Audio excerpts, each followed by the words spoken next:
নমস্কার। আগামীকাল 15ই নভেম্বর শুক্রবার অনুষ্ঠিত হবে পবিত্র রাস পূর্ণিমা বা বলতে পারি কার্তিক পূর্ণিমা। এবং এই দিনটি প্রভু শ্রীকৃষ্ণের অতি প্রিয় এবং পছন্দের একটি দিন। এছাড়াও দেখুন, বছরের দ্বাদশ পূর্ণিমার মধ্যে অন্যতম এবং সর্বশ্রেষ্ঠ পূর্ণিমা হচ্ছে এই রাস পূর্ণিমা। সুতরাং এই দিন আপনারা অবশ্যই একটি বিশেষ ফল এবং একটি বিশেষ ভোগ প্রভুকে নিবেদন করুন এবং এই ফলটি ঘরে নিয়ে আসুন। এর ফলে দেখবেন সংসারের থেকে যাবতীয় দারিদ্রতা, অর্থকষ্ট দূরীভূত হবে এবং ভগবানের কৃপা লাভ হবে, উনার সান্নিধ্য লাভ হবে।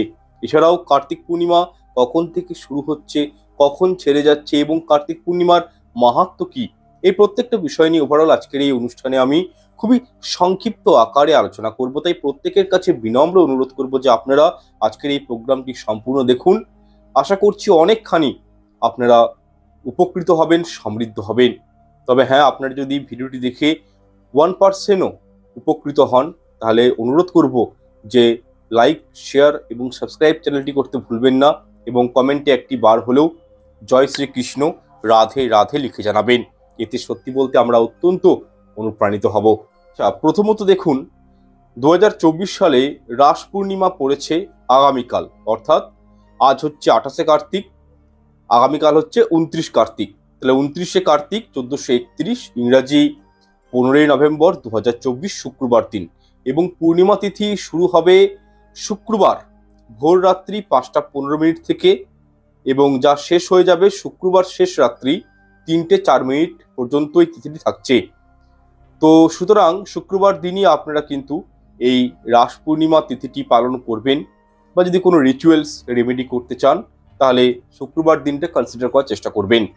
যাই হোক, দেখুন, বছরে 12টি পূর্ণিমার মধ্যে আমি পুনরায় বলছি, এই রাস পূর্ণিমা কিন্তু খুবই মাহাত্ম্য রাখে, খুবই সর্বশ্রেষ্ঠ পূর্ণিমা। তাই এই দিনটির মাহাত্ম্য আমাদের শাস্ত্রে বিশেষভাবে কিন্তু বলা হয়েছে। দেখুন, তীর্থগণের মধ্যে যেরকম গঙ্গা, শ্রেষ্ঠ যুগের মধ্যে যেরকম সত্যযুগ, ঠিক তেমনি মাসের মধ্যে এই কার্তিক মাস হচ্ছে সর্বশ্রেষ্ঠ মাস। এছাড়াও এই কার্তিক মাসকে আবার দামোদর মাস বলা হয়। তার কারণ, এই মাসে যদি কোনো মনুষ্য সামান্য 1 টাকা কাউকে দান করেন, সেই দানের ফল 100 গুণ প্রাপ্ত করা সম্ভব।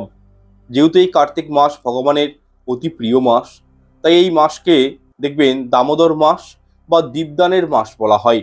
এক কথায় বললে, এই কার্তিক মাসে সামান্য সামান্য ধার্মিক কর্ম করলে তার ফল কিন্তু সহস্র গুণ আপনারা কিন্তু প্রাপ্ত করতে পারবেন। দেখুন, প্রথমত একটা বিষয় জানতে হবে যে এই রাস পূর্ণিমাটা কি। দেখুন, রাস পূর্ণিমা হলো ভক্তের সাথে ভগবানের মিলন, অর্থাৎ আত্মার সাথে পরম আত্মার মিলন, অর্থাৎ পারমার্থিক ভাবের প্রকাশ্য হলো এই রাস পূর্ণিমা।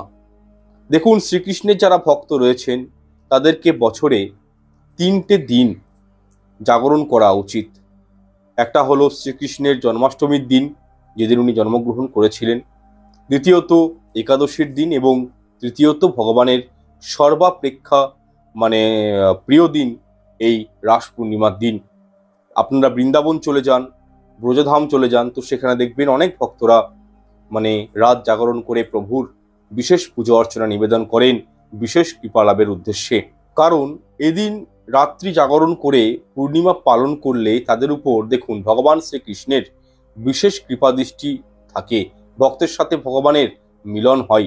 যারা এদিন কোনো সিদ্ধি লাভ করতে চান তাদের রাত জাগরণ করে বিশেষ পুজো অর্চনা করলে সিদ্ধি প্রাপ্তি হয়, ভগবানের বিশেষ কৃপা করুণা পাওয়া যায়। এছাড়াও পূর্ণিমা তিথি মানেই চন্দ্র, মা লক্ষ্মী, নারায়ণ, শ্রী গণেশ এবং নারায়ণ তত্ত্বের ভগবানের পুজো অর্চনা করা হয়। অর্থাৎ যাদের ঘরে কৃষ্ণ গোপাল ঠাকুর রয়েছে, রাধা গোবিন্দ বা লক্ষ্মীনারায়ণের যুগল মূর্তি রয়েছে, বা শুধু মা লক্ষ্মী রয়েছে, তারা অবশ্যই অবশ্যই এই দিনে বিশেষ পুজো অর্চনা ইনাদের করবেন। এতে সংসারে মা লক্ষ্মীর কৃপা দৃষ্টি বর্ষিত হয়। দেখুন, রাস পূর্ণিমার দিন কিছু করুন বা নাই করুন, রাধা গোবিন্দ এবং মা লক্ষ্মীর পুজো অর্চনা এই দিন অবশ্যই করুন। এর ফলে বাস্তুদোষ থেকে শুরু করে গ্রহদোষ পর্যন্ত অনেকাংশেই প্রতিকার পাওয়া যায়, এই জায়গা থেকে অনেকাংশেই মুক্তি পাওয়া যায়। দেখুন, এই রাস পূর্ণিমার দিন বিশেষ কিছু কর্ম রয়েছে যেগুলো করা কিন্তু খুবই শুভ। যেমন এই দিন গঙ্গা স্নান করা খুবই শুভ। গঙ্গা নদীর তটে বা কোনো নদীর ধারে প্রদীপ প্রজ্বলিত করা খুবই শুভ। এবং কি এই দিন কোনো হতদরিদ্র গরিব মানুষকে দান করা অত্যাধিক শুভ বলে মনে করা হয়। কারণ শাস্ত্র মতে বলা হয়েছে, দানে দ্রব্যেণ শুদ্ধতি। দেখুন, দানের মাধ্যমে দরিদ্রতা দূর করা সম্ভব। আর একটা বিষয় বলি, দান করলে কখনোই দেখবেন কমে যায় না, বরং ধন সম্পত্তি, টাকা পয়সা উত্তরোত্তর বৃদ্ধি পায়। এছাড়াও দান করার মাধ্যমে ভগবানকে প্রাপ্তি করা যায়, ভগবানের সান্নিধ্য, ভগবানের কৃপাদৃষ্টি প্রাপ্ত করা যায়। এছাড়াও সন্ধ্যার সময় চন্দ্র দর্শন করে অর্ঘ্য প্রদান করা বা চন্দ্রদেবের বীজ মন্ত্র 100 বার এই দিন পাঠ করা, এগুলো খুবই শুভ বলে মনে করা হয়। শুধু তাই নয়, এই রাস পূর্ণিমার দিন আপনারা কোনো বৈষ্ণব মানুষকে বা কোনো বৈষ্ণবীকে নিজের বাড়িতে আমন্ত্রণ করে প্রসাদ গ্রহণ করাতে পারেন, কিছু অন্নভোগ দান করতে পারেন, খাওয়াতে পারেন। যে কোনো, দেখুন একটা বিষয় বলি, যে কোনো পূর্ণিমা তিথি চলাকালীন আমরা কিন্তু ঘরে বসে থাকি, এটা কিন্তু উচিত নয়। পূর্ণিমা তিথি চলাকালীন তীর্থ ভ্রমণ করা এটিও অত্যন্ত সুকর্ম বলে মনে করা হয়। ভগবানের এতে কৃপাদৃষ্টি পাওয়া যায়।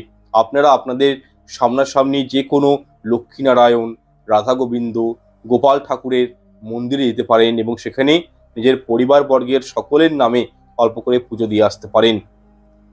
বা এটি করলে দেখবেন পারিবারিক ক্ষেত্রে যাবতীয় অমঙ্গলিকতা দূরীভূত হয় এবং মাঙ্গলিক বা ঐশ্বরিক পরমার্থ লাভ করা সম্ভব। যাই হোক, এরপর আমরা জেনে নেব যে রাস পূর্ণিমার দিন কোন ফলটি বাড়িতে আনলে প্রভু দয়াল পরমেশ্বর ভগবান শ্রীকৃষ্ণ অতি প্রসন্ন হন এবং দুহাত ভরে আশীর্বাদ প্রদান করেন। এক্ষেত্রে দেখুন, গোপাল কলা নামক এই খাবারটি আপনারা রাধা গোবিন্দের উদ্দেশ্যে এই দিন নিবেদন করতে পারেন। তার সঙ্গে ননি, মাখন এই দিন নিবেদন করতে পারেন। ক্ষীর মহাপ্রভুর অত্যন্ত পছন্দের, আপনি পরমেশ্বর ভগবানকে নিবেদন করতে পারেন। এছাড়াও আতপ চালের পায়েস তৈরি করে তার মধ্যে অল্প করে কাটিং মিছরি এবং তুলসীপত্র সহযোগে এই ভোগটি ভগবানকে নিবেদন করতে পারেন। দেখুন, পূর্ণিমার মাহাত্ম্য হলো এদিন রাধা গোবিন্দের চিন্ময় স্বরূপের পূজা অর্চনা করা, আরাধনা করা, যাতে করে উনার সান্নিধ্য পাওয়া যায়। তাই আপনারা এদিন নারকেল নাড়ু, যা প্রভু শ্রীকৃষ্ণ গোপালের অত্যাধিক প্রিয়, এই নারকেল ফলটি ঘরে এনে নারকেলের মাধ্যমে কোনো নৈবেদ্য তৈরি করে, বিশেষ করে নারকেল নাড়ু তৈরি করে ভগবানকে অবশ্যই নৈবেদ্য হিসাবে দান করুন। এতে ভগবান অত্যন্ত প্রীত হন এবং সন্তুষ্ট হন। এছাড়াও আপনারা বেদানা, আপেল, কলা এইভাবে 5 রকমের সুমিষ্ট ফল ভগবানকে নিবেদন করতে পারেন। এর ফলে ভগবানের আশীর্বাদ প্রাপ্ত হয় এবং ভগবানের কৃপা লাভ হয়। এছাড়াও ভগবানের প্রিয় ফল হচ্ছে আম্রফল, লিচু, এগুলো নিবেদন করতে পারেন যদি আপনারা পেয়ে থাকেন। যাই হোক, জীবনে ভগবানের কৃপা দৃষ্টি লাভ করতে আপনারা কিন্তু এই বিষয়গুলো একটু মাথায় রাখবেন। এছাড়াও শাস্ত্র মতে বলা হয়েছে, যার জীবনে ঐশ্বরিক কৃপা দৃষ্টি রয়েছে, ভগবান যার উপর প্রীত প্রসন্ন, তার জীবন থেকে সমস্ত দরিদ্রতা, অর্থ সংকট এগুলোর কিন্তু নাশ হয়ে যায়। তাই আমি পুনরায় বলছি, আগামীকাল পবিত্র রাস পূর্ণিমা, এদিন আপনারা কিন্তু এই বিষয়গুলো একটু মাথায় রাখবেন। যথেষ্ট পুণ্য অর্জন জীবনে করতে পারবেন। জীবন থেকে দেখবেন সমস্ত গ্লানি, কষ্ট, আর্থিক সমস্যা, রোগ জ্বালা থেকে আপনারা প্রভুর কৃপায় যেমন মুক্তি পাবেন, ঠিক তেমনই পারমার্থিক সুখের অনুভব করতে পারবেন। তাই অবশ্যই এই দিন রাধা গোবিন্দর চিন্ময় স্বরূপের পূজা অর্চনা করুন। যাদের গৃহে গোপাল ঠাকুর রয়েছে, ভগবান রয়েছেন, তাদের অবশ্যই উচিত এদিন পূজা অর্চনা করা। এবং হ্যাঁ, অবশ্যই এদিন যদি পারেন, আপনাদের বাড়িতে যে তুলসী মঞ্চ রয়েছে, সেই তুলসী মঞ্চে ঘিয়ের একটি প্রদীপ এবং ঠাকুর ঘরে ভগবানের উদ্দেশ্যে ঘিয়ের প্রদীপ প্রজ্বলিত করবেন এবং তুলসী মঞ্জুরি যেগুলো পাওয়া যায় সেগুলো সঞ্চয় করে সেই মঞ্জুরি ভগবানের চরণে এদিন নিবেদন করতে হয়। এতে অখণ্ড সুখ শান্তি লাভ করা যায়। পূর্ণিমা তিথি, যে দ্বাদশ পূর্ণিমা রয়েছে, প্রত্যেকটা পূর্ণিমা তিথিতে যারা তুলসী মঞ্জুরি প্রভুকে নিবেদন করেন, তাদের জীবন থেকে সমস্ত দুঃখ কষ্টের নাশ হয় এবং তারা সর্বসুখের অধিকারী হন। এছাড়াও বিশেষ কয়েকটি কর্ম রয়েছে, সেগুলো কিন্তু এই রাস পূর্ণিমার দিন করতে নেই। এই দিন যদি আপনাদের গৃহে কোনো অবলা পশু পাখি চলে আসে, তাড়িয়ে দিবেন না, আঘাত করবেন না, পারলে তাদের কিছু খাওয়াবেন। এই দিন কোনো প্রকারের ঘোর কর্ম করবেন না, যেমন চুল, নখ, দাড়ি কাটা আদি ইত্যাদি কাজগুলো করবেন না, বিউটি পার্লার যাবেন না। এছাড়াও এই দিন আমিষ জাতীয় কোনো খাবার খাবেন না, নেশাভাং জাতীয় কোনো দ্রব্য মুখে তুলবেন না। এছাড়াও এই দিন বড়দের সম্মান করবেন, কাউকে মনোদুঃখ দিয়া আঘাত দিয়া কথা বলবে না, এবং কি নিজের স্ত্রীর সাথে, মা বাবার সাথে কখনই খারাপ ব্যবহার করা এই দিন উচিত নয়, কখনোই করা উচিত নয়। তবু এই দিনটি একটু মেনে চলবেন। সবাইকার সঙ্গে হাসি মুখে থাকার চেষ্টা করবেন, সবাইকে নিয়ে চলার চেষ্টা করবেন। দেখুন, কার ভাগ্যে কে জয়ী হয় সেটা কিন্তু বলা সম্ভব নয়, তাই আপনারা অতি অবশ্যই এই বিষয়টি মাথায় রাখবেন। ছোট্ট একটা আপনাদেরকে আমি এখানে স্টোরি বলে রাখি, আপনাদের জীবন আপনাদের জীবনে কিন্তু এটা খুব কাজে লাগবে, একটু মন দিয়ে শুনবেন। একটা মাছের ব্যবসায়ী ছিল।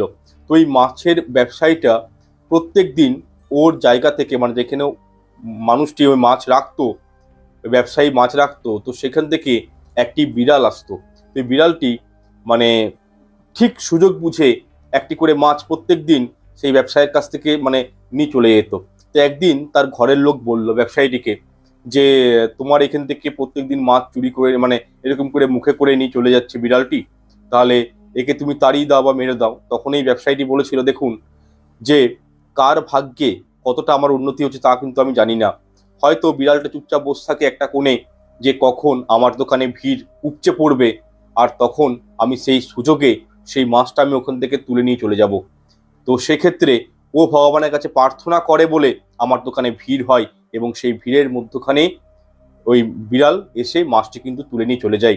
তাই কখনো এমনটা ভাববেন না। বিশেষ করে এটা আমি বাড়ির পুরুষদের উদ্দেশ্যে বলবো, যে আপনার স্ত্রী হয়তো চাকরি করেন না, ব্যবসা করেন না, বা কোনো অর্থনীতি রোজগার করেন না, তা বলে এটা ভাববেন না যে আপনি আপনার স্ত্রীকে বা আপনার মাকে, পিতাকে খাওয়াচ্ছেন বলে, বা অর্থনৈতিক দিক থেকে সাহায্য করছেন বলে তারা আপনাদের কিন্তু অধিকারের মধ্যে পড়ে যাচ্ছে, বা তাদেরকে আপনারা যা খুশি তাই বলতে পারেন।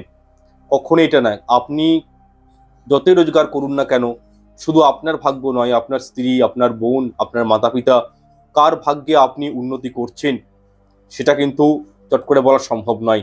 তো সেক্ষেত্রে আপনারা সবাইকে নিয়ে চলার চেষ্টা করবেন। কাউকে এই দিন মনোদুঃখ দিয়ে কথা বলবেন না, কটূক্তি কথা বলবেন না, এতে কিন্তু ভগবান অত্যন্ত রাগান্বিত হন। যাই হোক, সম্পূর্ণ বিষয়গুলো আমি আমার মতন করে আপনাদেরকে বোঝানোর চেষ্টা করেছি। যদি কোথাও বুঝতে অসুবিধা হয় কমেন্ট করবেন। ঈশ্বর আপনাদের মঙ্গল করুক। সঙ্গে থাকবেন অনুরোধ রইল। ধন্যবাদ।